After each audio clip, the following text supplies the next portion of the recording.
दया धर्म का मूल है, पाप मूल अभिमान। तुलसी दया न छोड़िए, जब लग घट में प्राण। यह भारतीय संस्कृति का सार है। अहिंसा परमो धर्म, धर्म हिंसा तथैव च। और इसके अतिरिक्त माँ वस्ते न ईसत, चोर डाकू या कहें निर्दयी लोग हम पर शासन न करें। भारतीय धर्म दर्शन को आप जब तक नहीं समझेंगे तब तक आप राष्ट्र की जो हानि हो रही है उससे राष्ट्र को नहीं बचा सकते। चारों तरफ से हमला हो रहा है। ईसाई मिशनरी इटली से अटैक कर रहे हैं, वहाँ से इटली से पैसा आ रहा है, और जो हमारे आत्मघाती जिन्हें सेकुलर आप कहें वे सोए पड़े हैं, उनको पता नहीं क्या हो रहा है। कहाँ दुनिया में सेकुलरिज्म है? क्या किसी क्रिश्चियन कंट्री में सेकुलरिज्म है? वो ईसा के सिवाय किसी को स्वीकार नहीं करते। क्या किसी मुस्लिम 51 देशों में सेकुलरिज्म है? वे बिना मुसलमान के किसी को, बिना टोपी और पजामे के किसी को स्वीकार नहीं करते। क्या किसी कम्युनिस्ट देशों में सेकुलरिज्म है? भगवान को न मानना, नास्तिक लोग हैं वे। अब अपने पिता को न मानने जैसा है, जिसने इस सृष्टि को बनाया। क्या कोई इंसान धरती बना सकता है? सूरज चांद सितारे बना सकता है? इस प्रकार के मूर्ख लोगों के साथ आप लोग क्या करना चाहते हैं?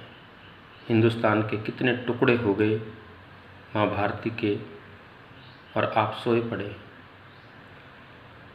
जापान का एक एग्जाम्पल छोटा सा मैं आपको दूँ।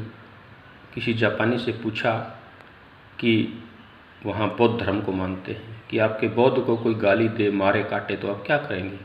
तो उसने कहा, मैं उसको काट दूंगा, मार दूंगा। और यदि बुद्ध भगवान आपके जापान के टुकड़े करे तो उसने कहा, मैं बुद्ध भगवान के टुकड़े कर दूंगा। यही बात यहाँ लागू, अगर आप विचार करें, कोई माँ भारती के टुकड़े करे तो आप क्या करेंगे? उस इंसान के टुकड़े नहीं करेंगे। टुकड़े टुकड़े गैंग के जब तक आप टुकड़े नहीं करेंगे तब तक माँ भारती नहीं बचेगी। आप ये बातें खाली किसी एक पार्टी की तरफ मत ले जाइए। आप राष्ट्र पर जब संकट आया है तो उसके लिए जो भी आगे आएगा उसके साथ आपको होना होगा, तभी राष्ट्र बचेगा। अन्यथा पहले गुलाम कितने दिनों तक रहे हमारे पूर्वज? क्या अकल नहीं आई अभी तक भी हमें? पश्चिम से जो भी आया उसने लूटपाट के सिवाय क्या किया? चोरी डकैती के सिवाय, बलात्कार के सिवाय माँ बहनों को उठाया, उसके अलावा किया क्या? आप कहाँ सो रहे हैं? देश बिल्कुल कोरोना महामारी से जूझ रहा है। आप घरों में कैद रहिए।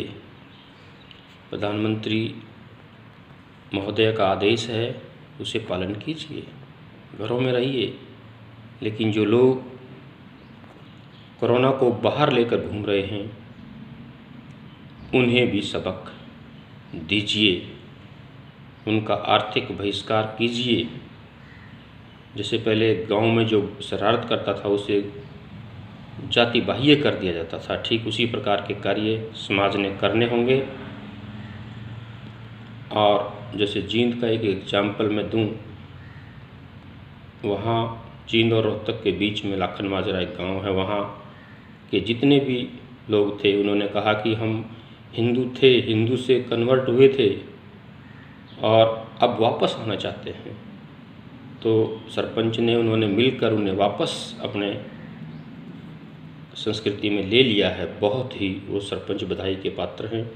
वे लोग, उनकी जितनी भी तारीफ़ की जाए कम है। इस प्रकार जहाँ जहाँ जो लोग चले गए हैं अपने धर्म को छोड़कर दूसरे धर्म में, लालच में, डर में, किसी भी कारण से परिस्थितियाँ उस समय रही थी, लेकिन अब उन्हें वापस कीजिए। इन मुल्लाओं के चुंगल से उन्हें निकालिए। वे आपके ही भाई हैं, हमारा ही खून है। अगर उन्होंने किसी कट्टरता ने जकड़ दिया है तो उससे आज़ादी कौन दिलाएगा? हमने ही दिलानी है, ये भी हमारा ही धर्म है। किसी भी प्रकार की ईसाइयत या मुस्लिमियत या फिर आप कहें ये कम्युनिज़्म ने जकड़ लिया है उन लोगों को, तो उनको उनके चंगुल से छुड़ाने का धर्म भी हमारा ही है। वे अपने आप नहीं छूटेंगे। वे बेशक उनका माइंड वॉश कर दिया गया है, वे हमारे विरुद्ध भी कार्रवाई करेंगे, हम पर हमला भी करेंगे, थूकेंगे भी, पेशाब भी करेंगे, हम पर सब कुछ करेंगे, लेकिन क्योंकि वे अपनी बुद्धि खो चुके हैं, फिर भी उनको उस चुंगल से निकालकर वापस अपनी धारा में लाना हमारा ही धर्म है। चाहे इस कार्य में हमारी जान भी जाए, आगे बढ़ चढ़ कर के इस कार्य को कीजिए, तभी राष्ट्र बचेगा, अन्यथा कोई संभावना नहीं।